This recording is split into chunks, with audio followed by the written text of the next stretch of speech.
Asyms have been a volatile market since, well, Friday the 13th came out, and we've had some come, some go, and with the death of Evil Dead in particular on me, I have been really thinking about this genre in whole, and we're going to break down, is it worth investing in Asyms anymore?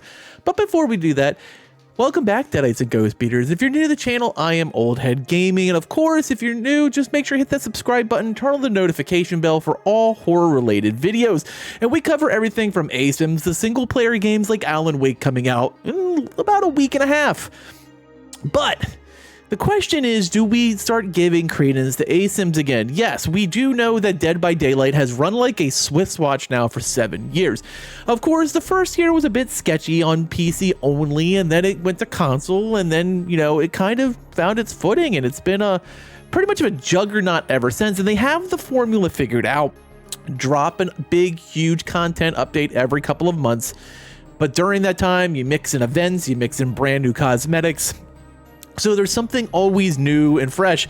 You always have stuff going on, stuff to work for, things to level, things to change. And Dead by Daylight and Behavior have really got this system for how to make an Asym live service game work to a T. But one of the biggest problems we have is that most companies don't want to be compared to Dead by Daylight. They don't want to be Dead by Daylight at all, and it's led to a pretty bad track record, to be honest with you. So, like, we have Evolve, dead. Predator Hunting Grounds, dead. The Last Year is About to Die for a second time. VHS, dead. Friday the 13th, dead. Like, lots of games have seen this genre come and go, and course, Evil Dead the game also dead in less than a year. So we have a bunch of games in this genre, leaving very few behind. We have anomalies, don't get me wrong. Somehow, Ghostbusters Spirit Unleashed will hit its 1-year anniversary on the 18th and drop another new content. Now, here's the thing though. Making it a year is one thing. Making it to year 2, 3, 4 is a completely different ball of wax.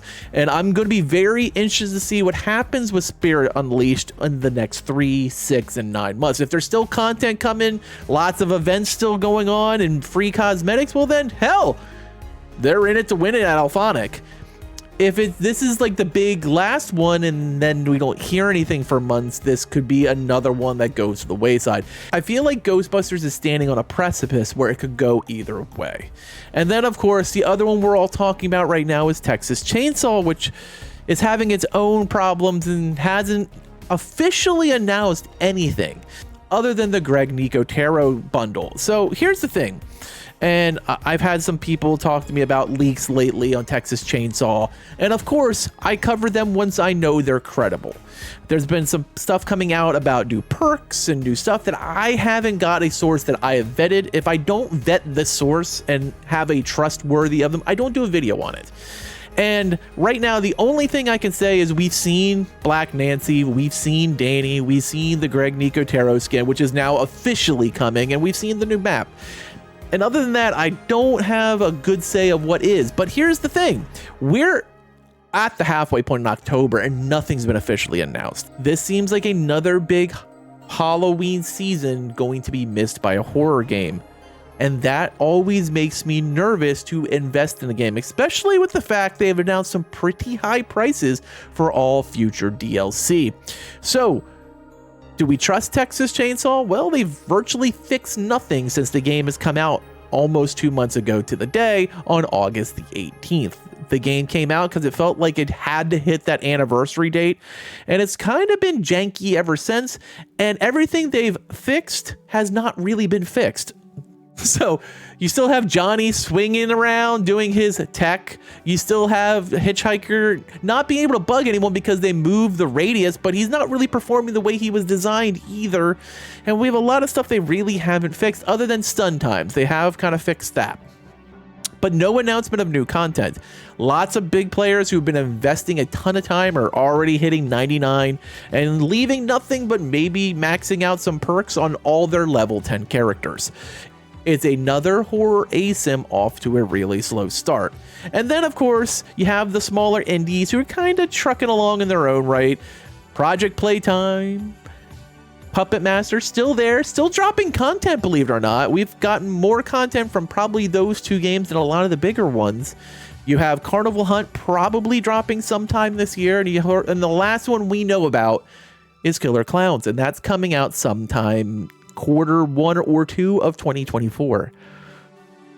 But the question is it safe to invest? Like, this isn't a system now that seems like it's very sturdy, and with so many at its demise and others in question, the only reliable game is Dead by Daylight. Dead by Daylight, which gets shit on all the time by everyone, is still running like a Swiss watch. And it makes me nervous for the genre in general. Like, I feel like a lot of people want things from game publishers that game publishers don't want to do anymore. One of the major problems that all these companies seem to share is they fall into one of two categories that end up failing.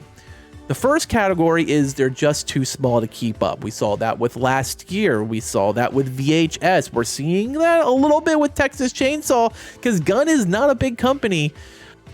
Or there's the second problem, which is they come in with 1 foot kind of in, 1 foot kind of out. We've seen that as well with games like Predator Hunting Ground and, of course, Evil Dead the game, which didn't even make it to its first anniversary receiving content. This whole genre right now feels like you're standing on shifting sand. And it's very concerning if you really want to invest in these games. You want to support them with money to make content, but you have to worry about whether the fact that that will go anywhere or you're going to spend tons of money on a game that will be dead in less than a year. And I'm worried about Texas Chainsaw, and I'm worried about Ghostbusters kind of meeting that same fate. Will IllFonic keep supporting in the next 3, 6, 9 months, or have they completely wrapped up their plan for the full year and are moving on to Killer Klowns? Like, the only one we can trust, the only one I say you can actually spend money on and trust that that is the case is Dead by Daylight. Other than that, it's kind of a crapshoot. And here's the problem with live service is if it's going to be built around microtransactions, you got to be all in. And if you're not going to do the microtransactions, the game's not going to last. So it's this double-edged sword of what is going to happen. And if you don't have one, you're not going to get longevity. And if you don't have the other, you're not going to get longevity. So what do you do as a consumer? Do you trust that these games have any kind of longevity? I'm starting to worry about this genre completely, and maybe going back to just focusing on single-player horror games. Alan Wake drops in just a little bit. Alone in the Dark was a couple of months away. We know Resident Evil 5 Remake probably isn't that far. Silent Hill 2 Remake should be getting an announcement date soon. Like, there's a lot of horror games to play. And I wonder how much is going to be left of this genre come 2024 or 2025. When we look back, will it just be Dead by Daylight left as the lone flagship and other games trying to find their footing? Or will companies like IllFonic take Ghostbusters in the future, take Killer Klowns in the future? Will Gun keep Texas Chainsaw up and running? Will these other companies really make this genre bloom? I don't know. I'll be honest, if I had to place a bet right now, I think it's safe to say I'd get out of playing Horror Asyms. Will I do it? No, because I'm an idiot and I enjoy the hell out of them. But do I think the genre is about to collapse upon itself? I think we're probably going to see it in the next 18 months. And it's, as much as it pains me to say this, I have to admit this is kind of where we've gotten to and where things are going now. And I don't see it getting any better when, on quite the contrary, I see it getting worse. And like I said, we'll know in the next 6 months what IllFonic has in store for Ghostbusters. And if that's another one that goes a wayside, then you can kind of see a habit with IllFonic. We couldn't blame them entirely for Friday the 13th. We could entirely blame them for Predator Hunting Ground.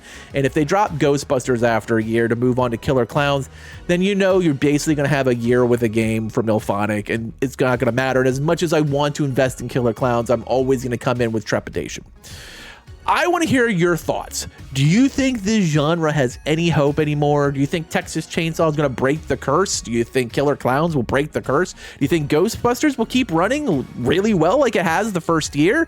Or is it just DBD? And that is what you got to hope is going to be the last beacon of hope for the whole genre. I want to hear your thoughts in the comments below. As always, thank you for watching, and later, mates.